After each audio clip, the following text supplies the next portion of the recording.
بهت قول میدم اگه این کیک رو درست کنی همه انگوش به دهن میمونن.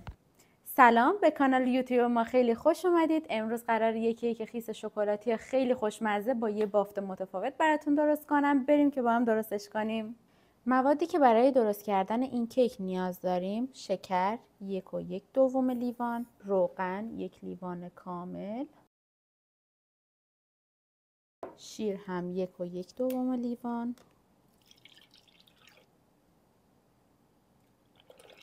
و 50 گرم پودر کاکائو که تقریبا معادل 8 قاشق غذاخوری میشه.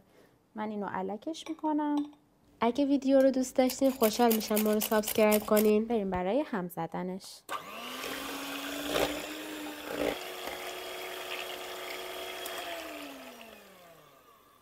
حین کارم دورگیری میکنیم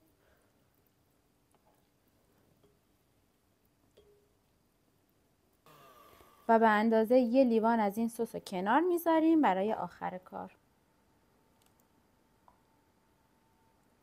این کیک یه نکته داره که انتهای کار بهتون میگم، حتما تا آخر نگاش کنید. الان وقتی این رسیده که تخم مرغا رو به مواد اضافه کنیم و هر کدوم به اندازه 30 ثانیه هم بزنیم.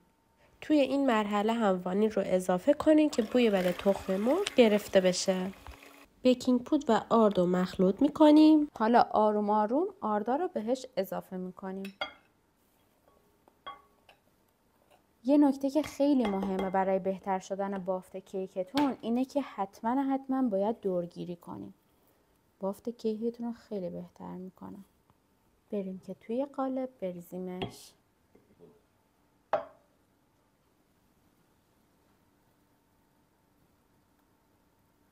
بریم بذاریمش توی فر توی دمای 180 درجه سانتیگراد.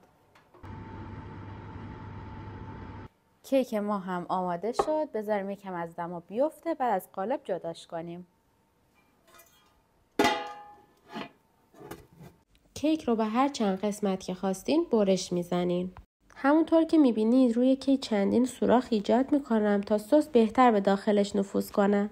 و برای جلوگیری از چسبیدن یا حمل راحت‌تر کیک کف قالب و نایلون یا سلفون میذاریم. شما این کیک پنبه‌ای خوشبافت رو ببینید، مطمئنم درستش کنین عاشقش میشین. و حالا نکته طلایی این کیک خیس شکلاتی این هستش که همون سسی که از اول برداشتین و با نصف لیوان شیر قاطی میکنین و روی کیکتون میریزین.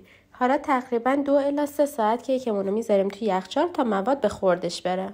در نهایت یه همچین کیکی رو شما تحویل میگیرین که مطمئنم عاشقش میشین و پای ثابت مهمونیاتون میشه. خیلی خوشمزه است.